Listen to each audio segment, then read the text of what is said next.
বাংলাদেশের প্রেক্ষাপটে রপ্তানিমুখী শিল্প কোনগুলো এবং সেগুলো নিয়ে হচ্ছে বিস্তারিত আলোচনা।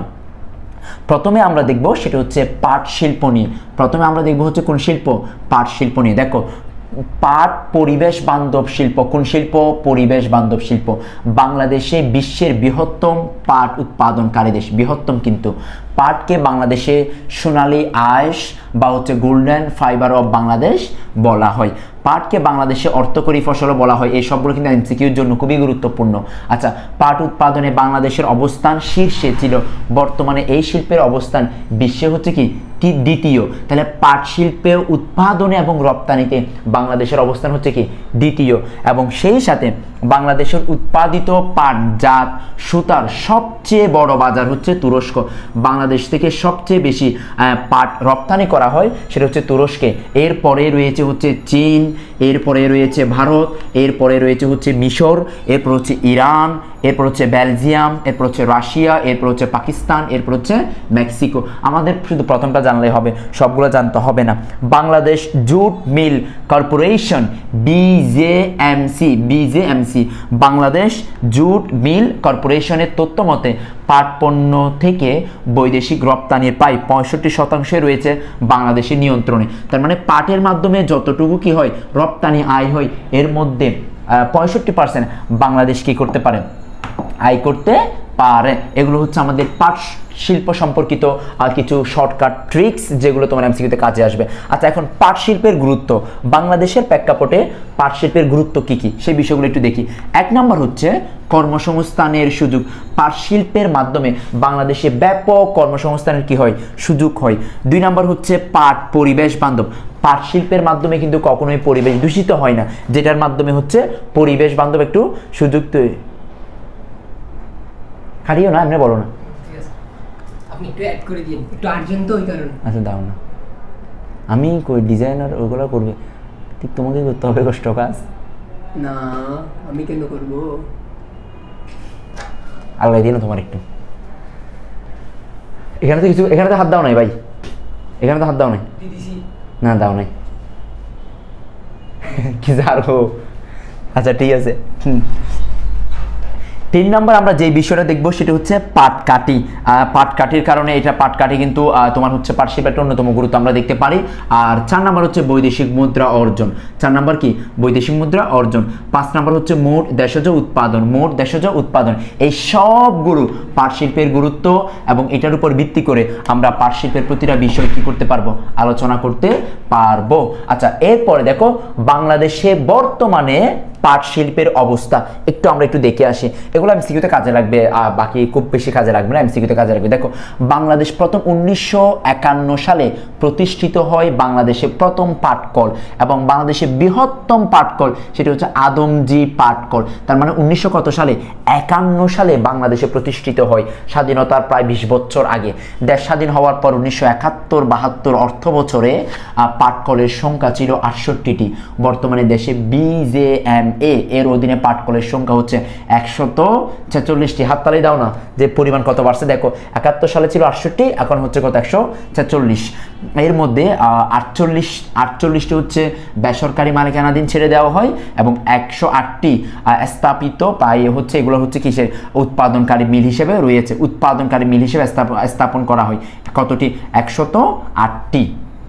এর মধ্যে 108টির মধ্যে 89টি হচ্ছে কম্পোজিট মিল, 4টি হচ্ছে কার্পেট, 15টি হচ্ছে বহুমুখী পাট পণ্য উৎপাদনকারী। আচ্ছা, শিল্পনীতি 2010-এ পাটজাত পণ্যকে অগ্রাধিকার খাত হিসেবে বিবেচনা করা হয়, এবং পাট নীতি 2011 প্রণীত হয় এটার উপর ভিত্তি করে, মানে অগ্রাধিকার হিসেবে বিবেচনা করে পাট নীতি ঘোষণা করা হয়।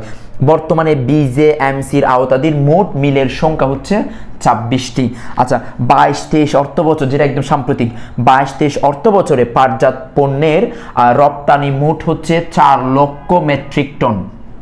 যা থেকে রপ্তানি আয় হয়েছে 480 মিলিয়ন মার্কিন ডলার। এটা হচ্ছে 22-23 অর্থ বছরে। তুমি এই ভিডিও যখন দেখতে পাচ্ছ সেই সেশন হিসাব করে সেই বছরের আপডেট তথ্যটা জেনে নিলে হবে। বাকি সবগুলোতে স্থির, এই সবগুলো হচ্ছে ফিক্সড তথ্য, একদম স্থির তথ্য। শুধুমাত্র শেষের তথ্যটা হচ্ছে সাম্প্রতিক তথ্য আমরা অ্যাড করেছি, সেটা তোমাকে প্রতি বছর দেখতে হবে। আচ্ছা, এরপর আমরা যাই হচ্ছে পরবর্তীতে। দেখো, বাংলাদেশে পাট শিল্পের সমস্যা। মজার একটা বিষয় আছে, আমি তোমাদেরকে বলি। বাংলাদেশে আমরা একটু আগের লেকচার তুমি আমার পেয়েছো, কুটির শিল্প, ক্ষুদ্র শিল্প, অতি ক্ষুদ্র, মাঝারি, বৃহৎ শিল্পের সমস্যা এবং সমাধান। না, একই রকম রপ্তানিমুখী যতগুলো শিল্প আসে, চা শিল্প, চামড়া শিল্প, তৈরি পোশাক শিল্প, সবগুলার আমি কিছু কমন সমস্যা দিব, আবার সেগুলো উল্টিয়ে সমাধান দিব।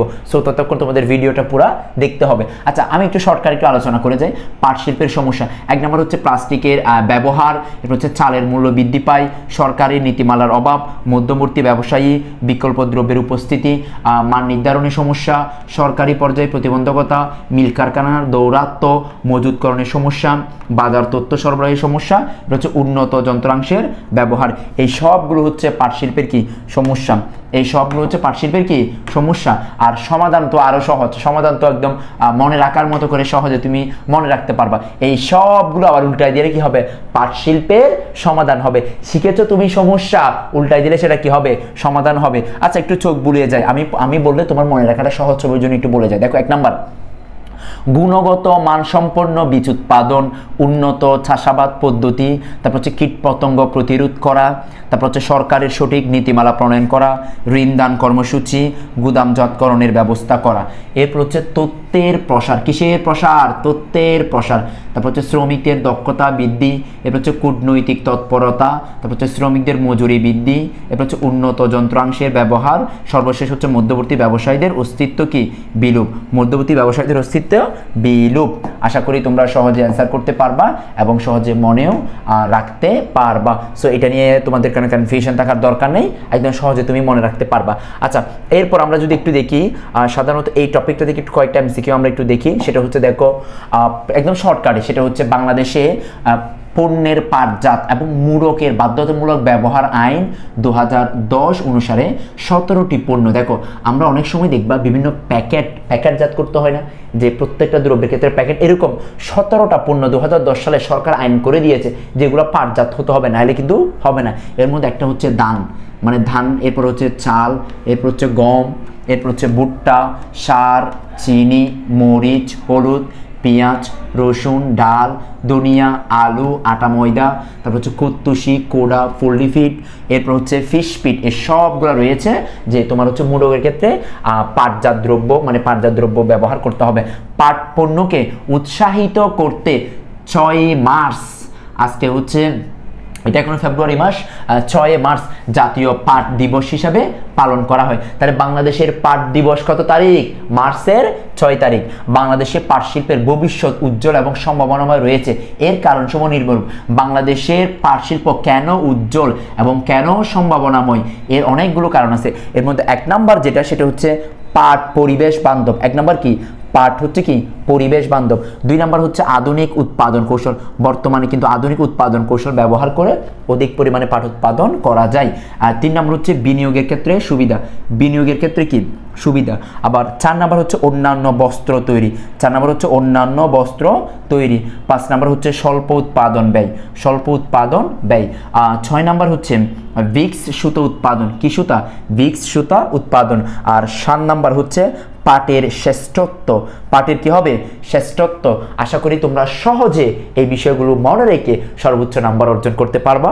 সো আমারও বিশ্বাস ইনশাল্লাহ তোমার সামনে যে আসন্ন যে পরীক্ষাই হোক, তুমি সর্বোচ্চ ডেডিকেশন দিয়ে সর্বোচ্চ নাম্বার অর্জন করতে পারবা।